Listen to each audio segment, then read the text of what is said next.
嗨，朋友们，你觉得世界上最安全的资产是什么？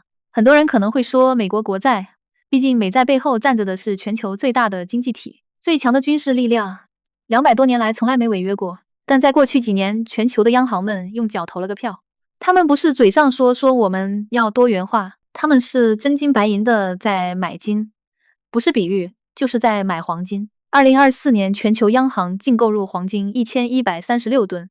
2025年又买了863吨，跟你说数字你可能没什么概念。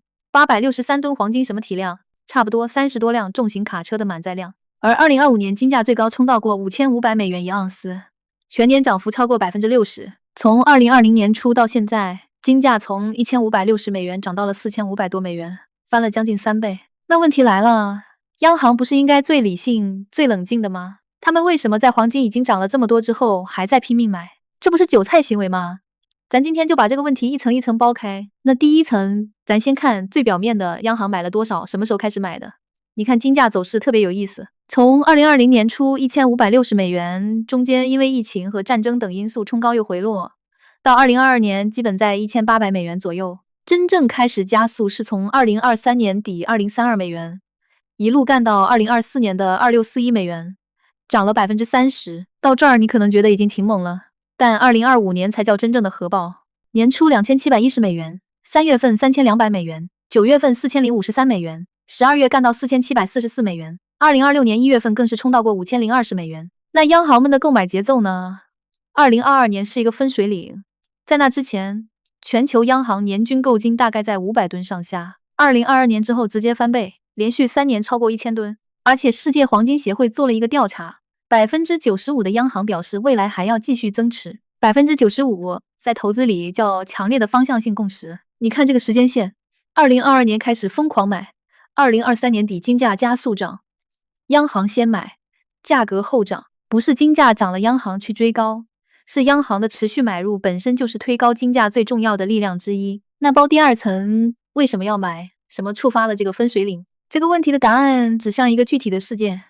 2022年2月俄乌冲突爆发后，美国联合盟友冻结了俄罗斯央行近3000亿欧元的外汇储备。你仔细品一下这件事的分量，一个主权国家的央行持有的美元和欧元储备，一夜之间被冻结了。俄罗斯的外储里大概一半是黄金，一半是外汇，外汇被冻了，黄金在自己手里，谁都拿不走。这件事给全世界所有央行上了一课，你的美元储备在别人眼里可能不是你的。说白了就是你把钱存到朋友家，有一天你跟朋友闹掰了，他不让你进门了，你的钱还在那儿，但你能花吗？不能。黄金就不一样了，金条放在自己金库里，谁来都不好使。这才是全球央行疯狂购金的底层逻辑，不是黄金回报率高，而是除了黄金，有什么资产是真正没有对手方风险的？股票有公司风险，债券有违约风险和冻结风险，连美元都有政策风险。黄金它不是任何人的负债，它不需要任何人的信用背书。人类文明几千年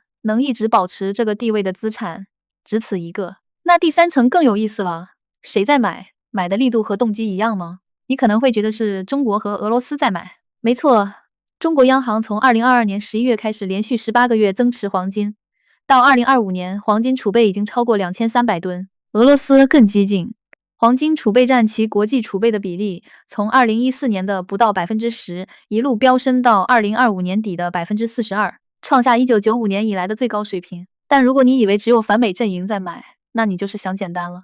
波兰，北约成员国，美国在欧洲最铁的盟友之一，2024年单年净购金近130吨，是最大的单一买家。波兰央行行长直接说要把黄金储备占外汇储备的比例提高到20%。1996年波兰才14吨黄金，现在奔着700吨去了。印度也买了超过880吨，土耳其、新加坡、捷克都在买。这不是阵营的问题，这是一个更广泛的结构性焦虑。不管你跟美国关系好不好，当你知道美元储备可以被当成武器的时候，你都会想办法给自己留条后路。再往下拨第4层，这背后藏着一个更深的慢变量，美元霸权的结构性衰退。美元作为全球储备货币的地位不是今天才被挑战的，但从嘴上说说到用脚投票，2022年是一个真实的分水岭。以前大家讨论去美元化，多半停留在学术论文和智库报告里，但俄罗斯3000亿欧元被冻这件事，让去美元化从一个理论问题变成了一个现实操作问题。这就像你一直用一个银行的 app， 服务还不错，但突然有一天你听说这家银行可以单方面冻结用户的账户，哪怕被冻结的不是你，你心里也犯嘀咕。你可能不会马上把钱全转走，但你一定会开始开别的银行的账户，把钱分散一下。全球央行做的事情本质上就是分散配置。美债在央行储备中的占比从2000年70%以上降到了现在的22%左右，黄金从不到10%涨到了现在的接近18%，甚至在某些统计口径下已经超过美债，成为最大的单一储备资产。但你也不能只看好的一面，咱得认真看看反方向。看空黄金最有利的3个论点：第一，黄金价格已经涨太多了，从2020年的1560美元到最高5500美元。5年涨了250%，历史上任何一个资产这样涨完之后都要面对调整。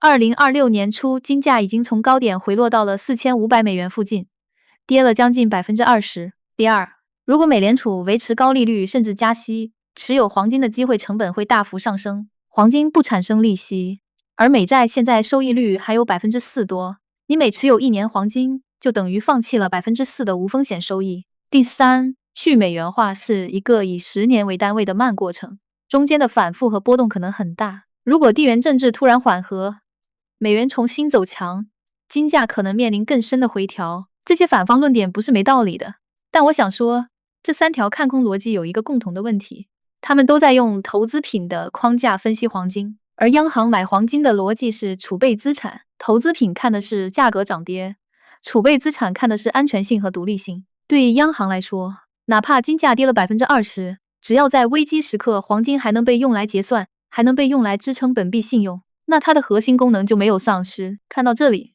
我们来总结梳理一下，核心线索其实就是一条黄金的这轮暴涨，本质上不是黄金变好了，而是其他东西变坏了。不是黄金的回报率突然变高了，而是美元资产的可靠程度在变低。而触发这个认知转变的关键事件，就是2022年俄罗斯外汇储备被冻结。那这件事对我们普通人意味着什么？我觉得至少有3点。第一，央行是全球最大的聪明钱之一，他们持续3年的千吨级购买不是冲动，是一个结构性的资产再配置。黄金在个人资产组合里值得一个位置。第二，去美元化不是一个口号，是一个正在发生的、不以任何人意志为转移的过程。第三，也是最重要的，在金融世界里，最危险的东西往往不是波动，而是你以为安全，但其实不安全。就像俄罗斯央行在2022年之前肯定也觉得自己手里那3000亿欧元挺安全的。最后总结一下今天聊到的几个核心点。